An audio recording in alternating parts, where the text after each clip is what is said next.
What's up, YouTube friends? My name is Danny Jones, and welcome to Jones Vibes. Jones Vibes.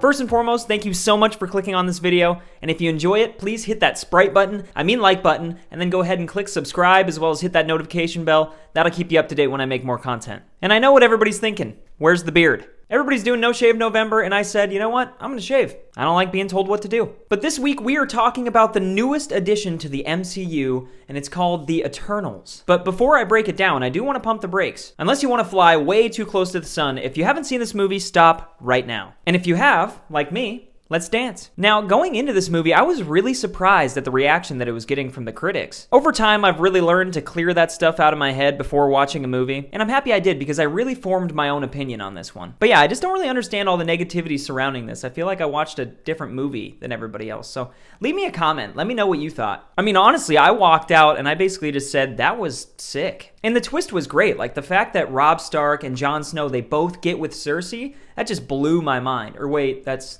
Game of Thrones. No, but seriously, it was so original. And I can't really criticize it too much just based on its originality. The cinematography was beautiful, the music was on point. It actually had one of the best uses of a song that I've seen in a Marvel movie. They used Time from Pink Floyd's Dark Side of the Moon, which is like my second favorite album of all time. So that really got me excited. And honestly, I can't say enough about the acting and Chloe Zhao. I mean, I guess we all know how talented she is. And the cast for this movie is crazy. I mean, we got a lot of people to talk about, so let's dive in. First up, we have Selma Hayek. She plays Ajax. She's like the leader of the Eternals, and she may or may not have been one of my biggest crushes in high school. We have Richard Madden. He plays Icarus. We have Gemma Chan. I'm not sure if I'm pronouncing that right, but she plays Cersei. Don Lee plays Gilgamesh. He has like super strength. Kumail Nanjiani plays Kingo. Brian Tyree Henry plays Phastos. Kind of a newcomer who I haven't seen before, Leah McHugh. She plays Sprite. And then the oh-so-famous Angelina Jolie, she plays Thena, and it was just awesome to see her in this movie. We have Kit Harington, and he's just a normal human. He's not an Eternal. And I saved my two favorite characters for last. Barry Keoghan, he plays Druig, and I was just obsessed with this character as well as his acting. I think I've seen him in some other stuff, but I really want this guy's career just to take off. And then we have Lauren Midloff, and look, I just thought this was so cool. Now, Lauren is deaf in real life, and she plays Makari, and I've just never seen that happen. I mean, it really got to me. Imagine a deaf child, going and seeing this movie and seeing a superhero on the big screen use sign. I just really thought that was awesome, and it stuck with me through the whole movie. But there's a couple more cast members. I'll save them for later in this review because we got to break this thing down. So the movie starts with like a Star Wars-esque scroll, and I've already seen some people criticize it a little bit. I mean, yes, it's a new thing to the MCU. It doesn't follow like the same formula, but that's what I like about it. Is it a perfect plan? No. And I think that's what I like about it.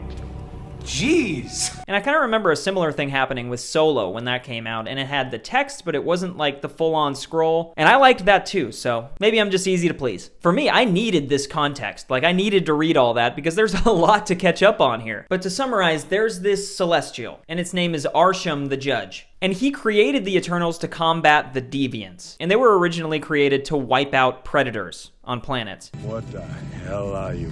But then they actually kind of became the Predator. And so the Eternals' main goal is to wipe out deviants on planets. And from their understanding, they're doing this to save humanity or other life forms. But you eventually find out that they're kind of doing this to kill humanity, which sucks. And they've been semi-responsible for a lot of humanity's innovation, but stemming from that innovation, also a lot of its destruction. And you see some of this with Phastos. Like, there's this really emotional scene, I think it's in Hiroshima, but he's clutching onto Ajax, and he's like, I can't believe my designs and my inventions led to this. So I kind of liked how throughout history, they kind of played a part in all of these different things. And technically, they're not supposed to interfere with humanity, like, at all. And that kind of answers the question on why they didn't interfere with the Avengers and Thanos and all of that. But we do all these little flashbacks in the beginning, and it's showing all of them throughout the ages. And I love all the cool little historical scenes that it sends us through. But then we catch up with everyone, and we kind of see where everyone's at. And this is when you find out that Ajax is, like, keeping keeping this big secret from everyone. She has like this thing in her neck that allows her to talk to Arsham or something. And you find out that humans are just kind of like serving as energy to produce this celestial. So there's this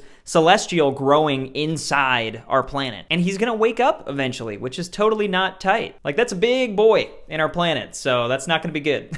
And also you find out that the Eternals are like synthetic. They're like robots. And so all of them kind of think that they're human, but they're totally not. And they've helped produce these celestials a ton of times. They just don't remember it because they have their memory wiped after every single one. But yeah, Ajax is the only one that knows all of this. And so once they've wiped out all the deviants, like I said, the team's a little divided. Druid kind of seems bad, but he also kind of has good intentions. Like, he wants to stop humanity from killing itself, and he can control people. So he ends up walking off with like this whole city. And then Ajax, knowing what she knows, decides that it's time for everybody to go their separate ways. Thena at this point is kind of having like some programming issues with her memory. Sounds like me on Mondays.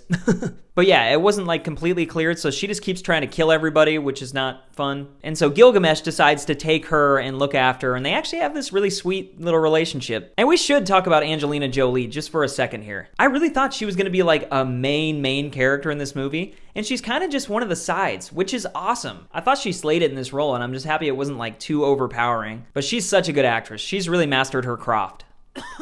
Icarus and Cersei fall in love and live several different lifetimes together before breaking up because he leaves. But she ends up meeting in present day Kit Harington. And I'm really just trying to hold back these Game of Thrones jokes. I just don't want this breakdown to keep dragging on. But yeah, Cersei and Kit Harington, dang it, I can't remember his name in this movie. They just have him listed as Black Knight. Spoiler. But he even says that he's in love with her. So, okay. And I forgot to mention that Sprite lives with her in London as well. But it just kind of sucks for her because she's eternally just a little kid. So like when they go out, she has to use like her hologram powers to act like she's an adult. But you quickly find out that the deviants are back. Like, they weren't completely wiped out. They're back. But Icarus flies in and he saves the day. He uses like his heat vision. He's just a ton like Superman. And we should talk a little more about Icarus as well. First off, Richard Madden is a movie star, man. From Game of Thrones to this now, like, props to this dude. But his character is actually kind of a double agent. Like, he loves Cersei, but he still remains loyal to the Celestials. And he ends up killing Selma Hayek, and I was like, bro, because she was leaning more towards saving humanity and not letting the planet blow up. But yeah, you find out that he's actually kind of the bad guy in this movie. And so when the deviants come back, they all go to South Dakota where Ajax lives, and they find out that she's dead. And then after a little bit of time, we get to the comic relief of this movie, which was so good.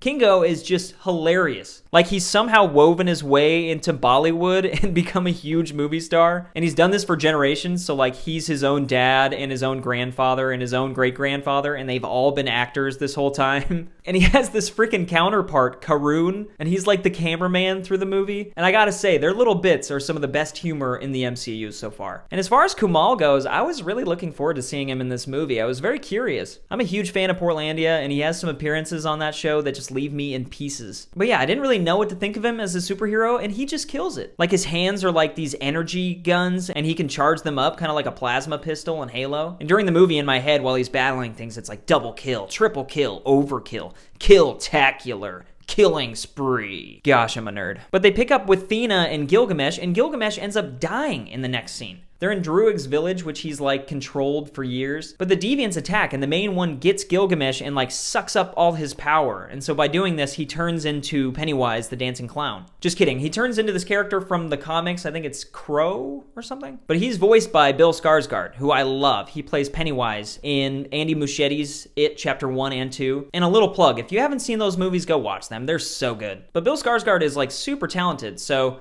as soon as I heard his voice, I was like, okay. But since Gilgamesh dies, it sets up like this whole revenge plot with Thena and the Deviant. And honestly, I didn't really care about this little side plot, but I'll get on board with it. Who cares? We're having fun. And after this, finally, we get to the last two Eternals. We have Phastos, who's living in the suburbs with his husband and his son, and he just seems super happy. He doesn't really want to come back, but he's easily convinced, and so then they all make their way to their ship. And that's when they stumble upon Makari, the little speedster, and she's just been like chilling in this ship. And she also kind of has a little thing for Druig. So my favorite characters are kind of doing something. But since the power was transferred into Cersei's neck or whatever, she ends up learning the full truth from Arsham. And she's now told everybody, so everybody knows that the world's gonna end here pretty soon. But Icarus all of a sudden is like, nope, I'm gonna actually kill everybody, so And Sprite's like, that sounds good, actually. I'm coming with you. And sorry to backtrack, but there is this great little bit of character building with Sprite and Kingo. He compares her to Tinkerbell because she's in love with Icarus, kind of like Tinkerbell's in love with Peter, but he's in love with Wendy, Cersei.